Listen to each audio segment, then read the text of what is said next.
Living in Virginia, you're in the fast lane on the information superhighway. We've invested $3 billion in Virginia's broadband network to give you one of the fastest internet connection speeds in the world, so you can build relationships, bring new business to our state, and meet the future of education. It's amazing what we can do together. Visit VCTA.com to learn how broadband connects the Commonwealth.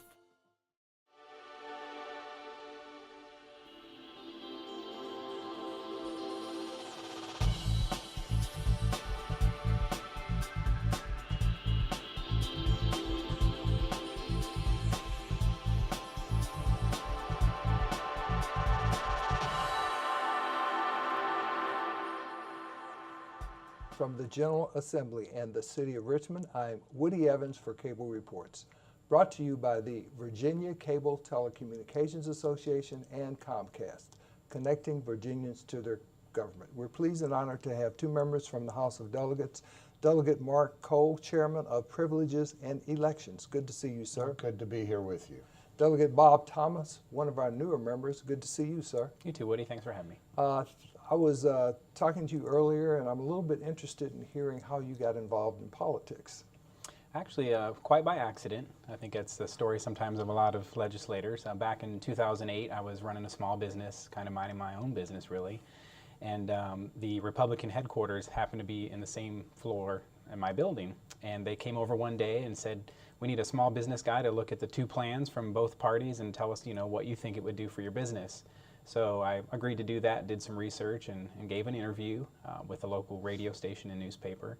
And there was a nice gentleman there who did the interview with me, and afterwards he said, hey, I'd like to get you involved, and he introduced himself as Bill, and I would find out several weeks later who that really was. It was, of course, the Speaker of the House, Bill Howe.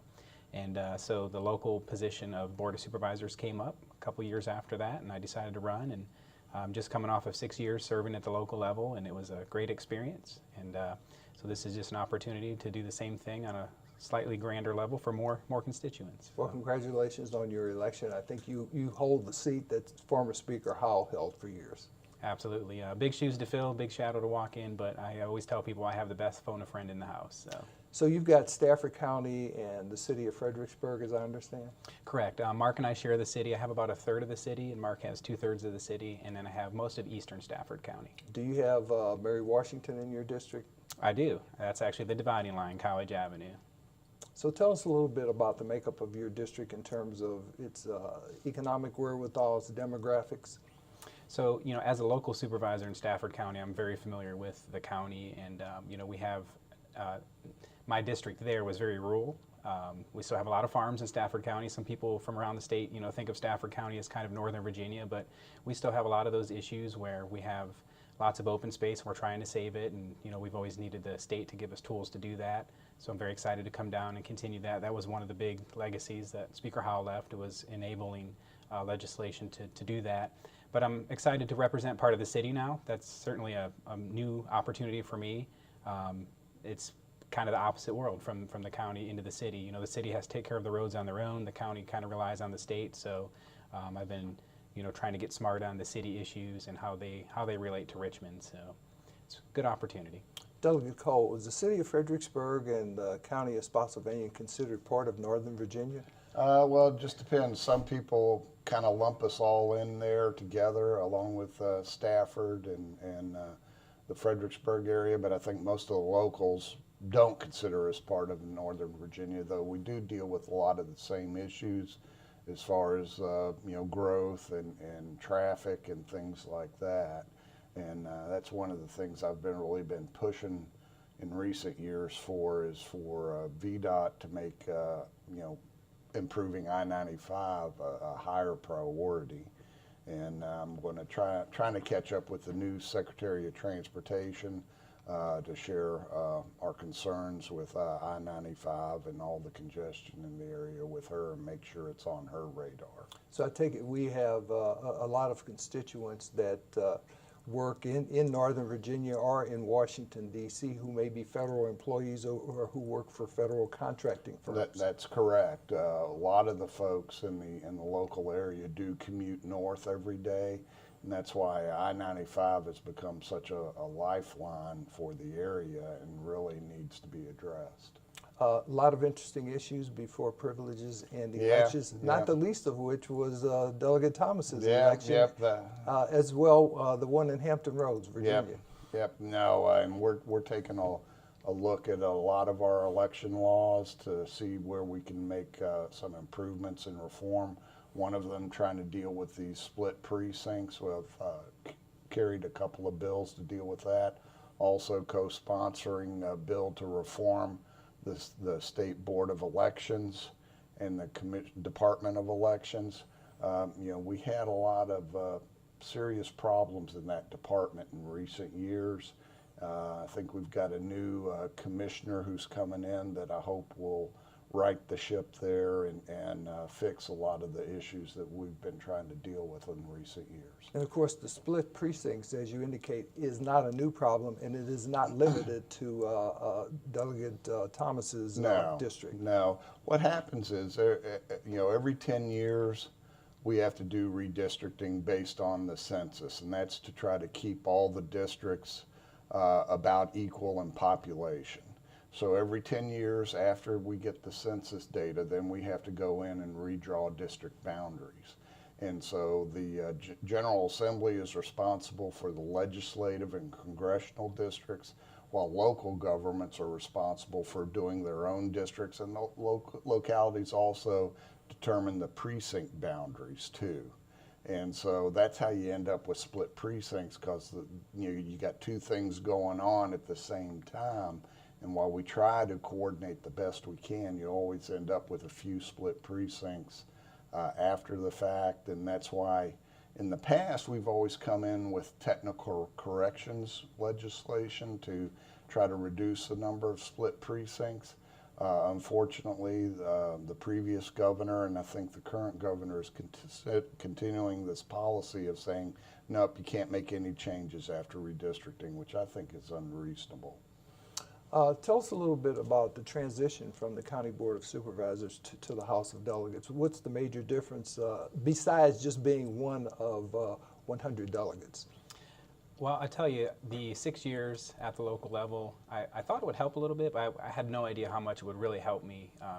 Having a basic understanding of most issues, whether it's BMPs for stormwater management on a farm. What's a BMP? Best management practice, and is basically a way for the farmers to help us clean up the water.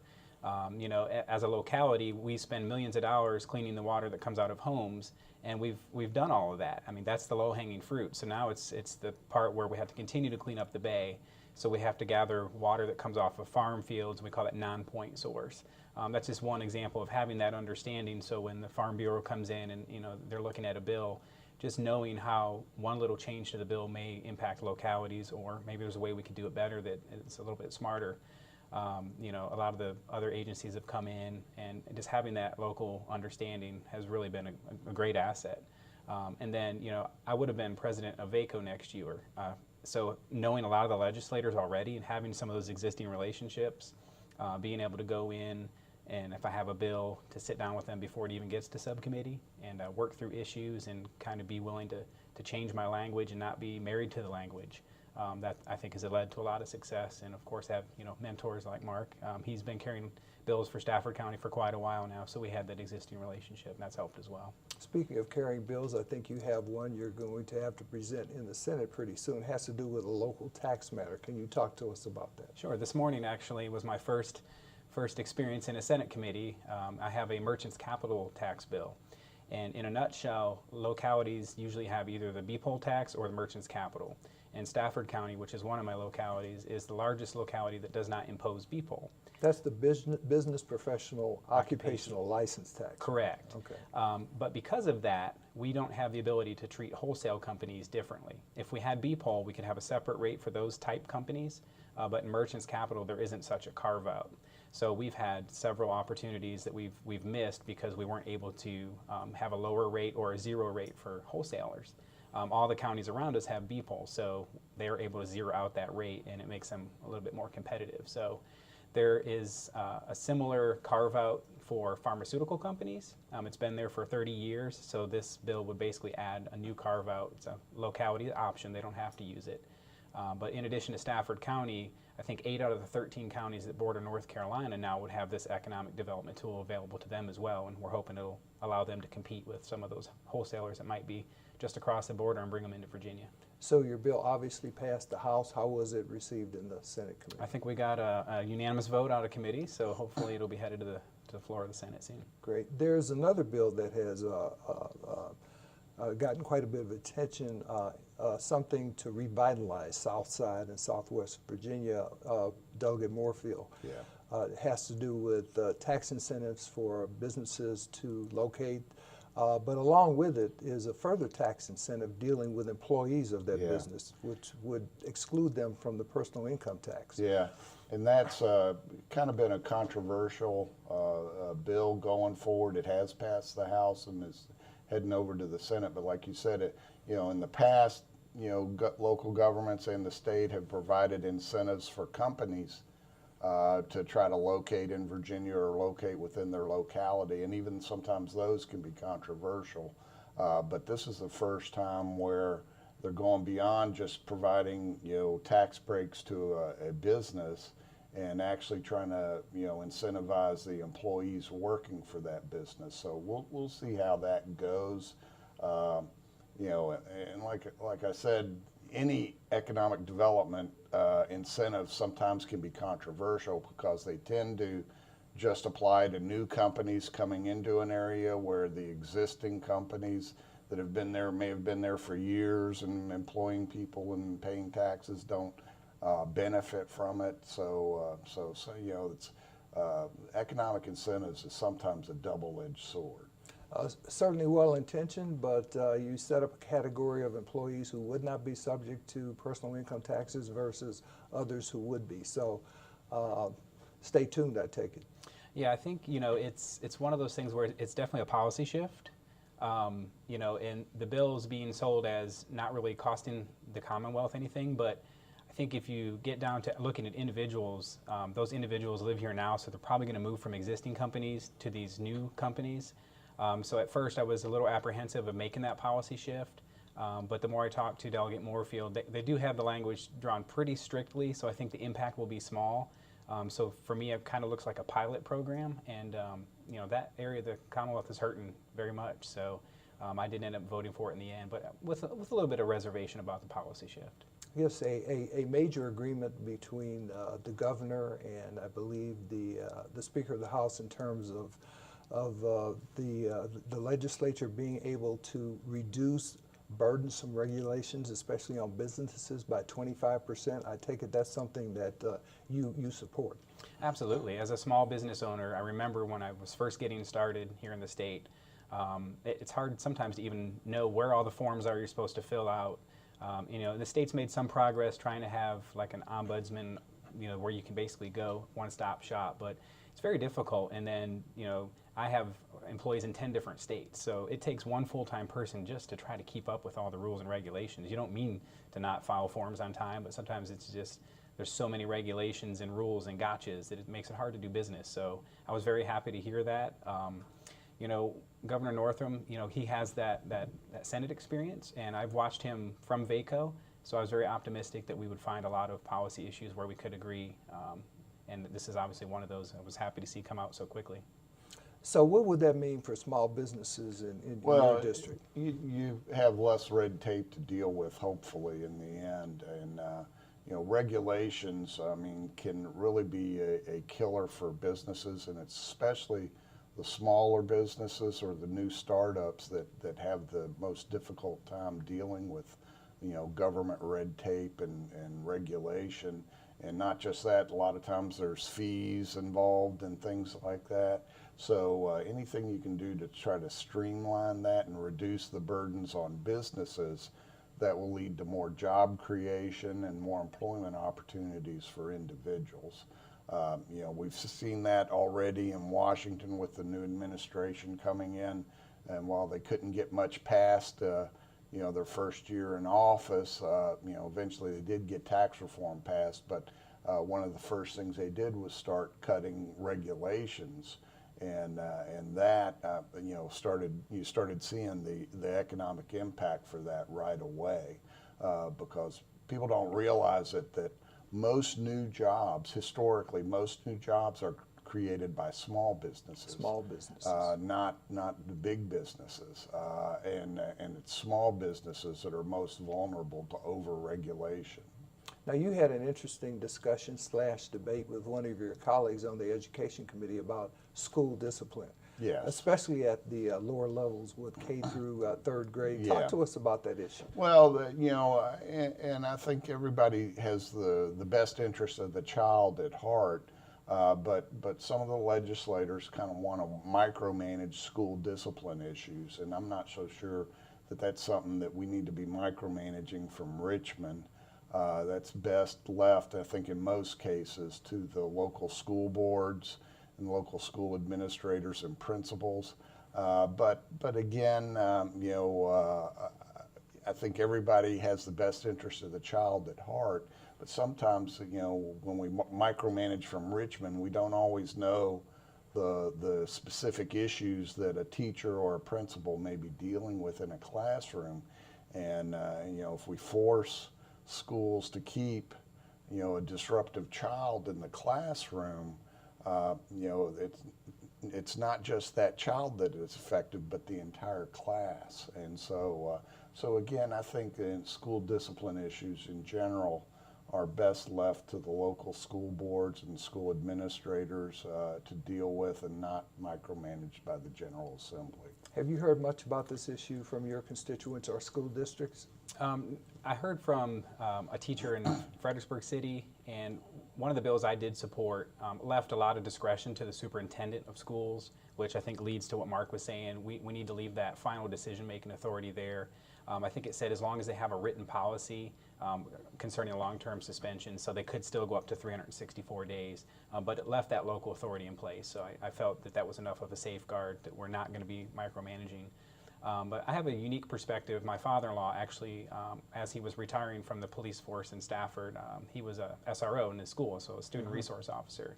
And some localities use that program very well. I mean, we actually had a lot of crime prevention because he was in the school for 4 years and had a relationship with the students, and sometimes he would know about something that was going to happen and could diffuse it before any child got in trouble.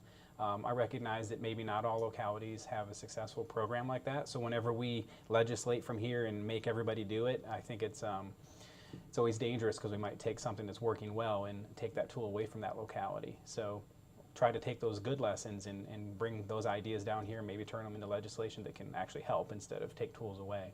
And I understand you have a relative who has firsthand experience in Yeah. terms of student I've discipline. got a couple. My wife's been a kindergarten teacher for 20 years, and my daughter is a special education teacher. So I hear regularly, especially more so from my daughter than my wife, about these issues.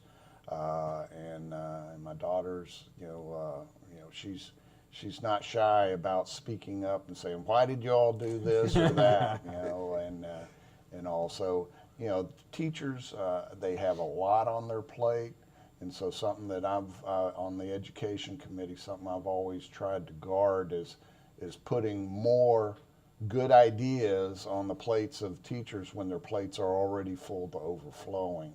Everybody comes with a good idea. Hey, let's make the teachers do this or that. But when you've already got a full plate or full agenda, all right, what are you going to take off of that in order to add something new on it? And I think we've about reached that point as far as trying to load up our teachers to solve all the world's problems. What about resources to deal with disciplinary problems at that K through third grade level? I understand that those resources aren't quite the same as they are at upper grade levels. Well, it varies from school district to school district. Some schools do have alternative programs like in-school suspension where they don't send the kid home. They'll keep the kid in school and a special classroom for however long the discipline period may be, so that they're still learning and trying to deal with the problems. But sometimes to get the parents' attentions at home, you got to say, look, you need to work with us on this to deal with this issue, and so sometimes that's what suspensions can do is say, look, we've got a problem here, and we need not just the school try to deal with the kid, we need the whole family to try to deal with this issue. We were talking about transportation earlier. I'm sure that's something that you have dealt with as a member of the Board of Supervisors and now as a member of the House of Delegates, especially I-95. We do have the high occupancy lanes now that start in Stafford County. How is that working out from your perspective? Well, the lanes used to end in Dumfries. So if you lived down in our neck of the woods, once you made it past Dumfries, then you could call home and say, okay, I'm going to be home. Now I have a good time for you.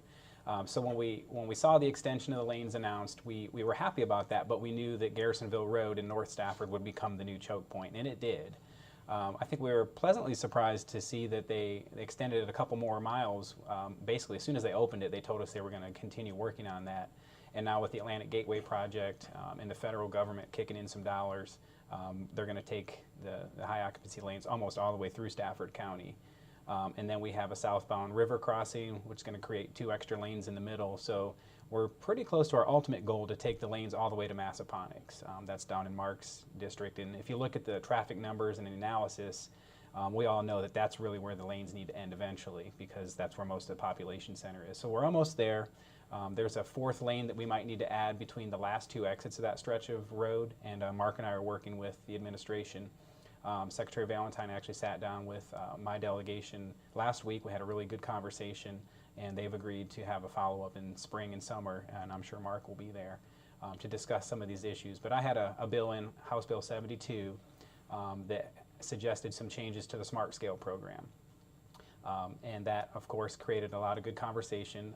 Deputy Secretary Donahue came over and we had a good discussion, and we actually were able to get him to hold off on a language change in one of the bigger bills because he agreed that it's kind of ambiguous. So just having those conversations and holding that conversation till summertime, I was very pleased with that. The other thing is we've had a lot of investment on 95. So the problem with that is we're really competing for teachers up in Prince William and Fairfax County.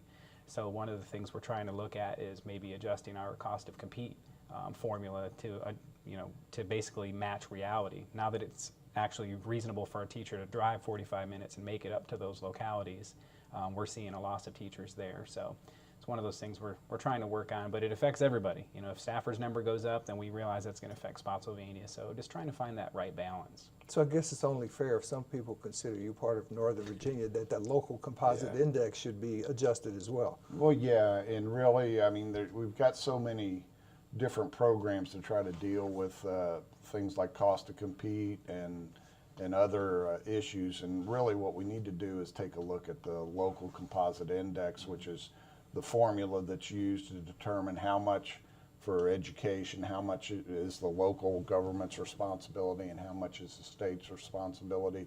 Because that formula was developed decades ago and was supposed to take into account, to make sure everybody gets their fair share. And when you start other programs like cost to compete, to me, that just is advertising that the local composite index is not working as it's supposed to be working. Back to transportation, a lot of angst in Northern Virginia about the high cost of the public-private partnership in terms of tolling there. We want to make sure that doesn't occur as the lanes are extended into Massaponax. Yeah, no, the hot lanes have definitely been controversial. I mean, there's proponents and opponents of it.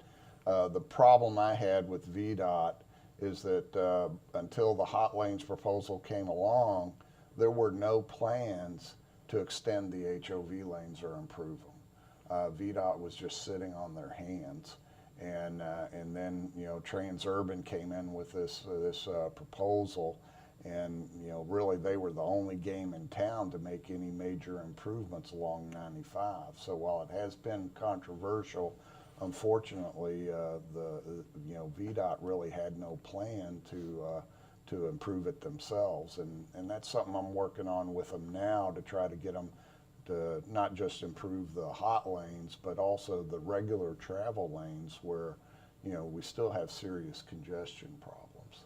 A lot of room for slugging, so to speak, for people.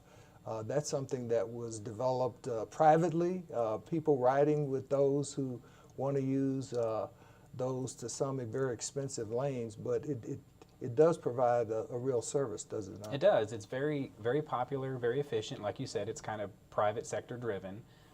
When I was in the Marine Corps, I was stationed at Quantico, and right after I got out, I used to go to McLean every day before they fixed the mixing bowl from Stafford, and it was an hour and a half, 2 hours every day, one way. And a lot of people suggested the slugging thing, so I tried it a couple times. I was very pleasantly surprised. There's some rules to it, like you don't talk unless Right. spoken to, and as long as you know the rules of the road, it works pretty well. But that's one of the something's wrong when people have to go to that extreme to make it up and down the road. And I've sat on the VRE board for the last 4 years, so that's another major component. We take a whole lane of traffic off. Mark likes to say that we probably need a fourth lane on I-95 someday, and I tend to agree with him. But right now, that fourth lane really is taken up by the people that we put on VRE, about 20,000 passengers a day on average. So that's something else I'm very passionate about, making sure that it survives into the future.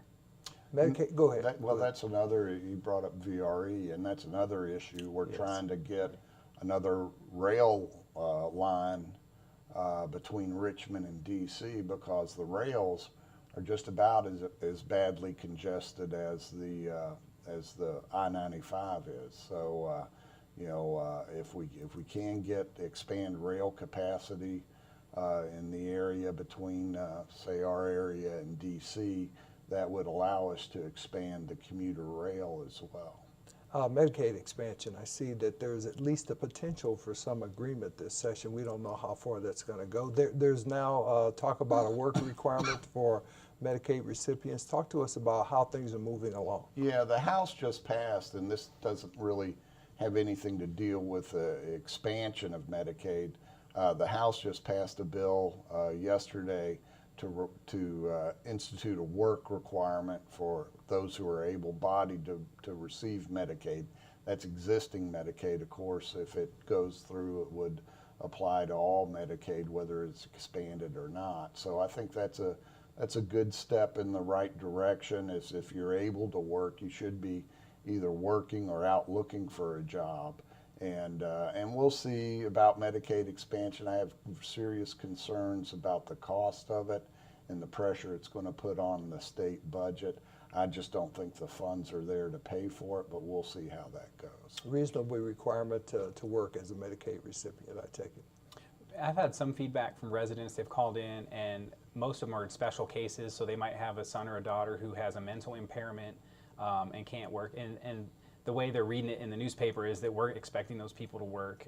There's, I believe it's 7 or 9 now, exceptions in the bill that we passed that obviously takes care of situations like that. We're talking about the able-bodied person who should be working, and that's really who we're trying to focus on there. Great, good to have you both, Delegate Bob Thomas and Delegate Mark Cole. Good to see you. Thank you for watching Cable Reports, brought to you by the Virginia Cable Telecommunications Association and Comcast. Until next time, I am Woody Evans.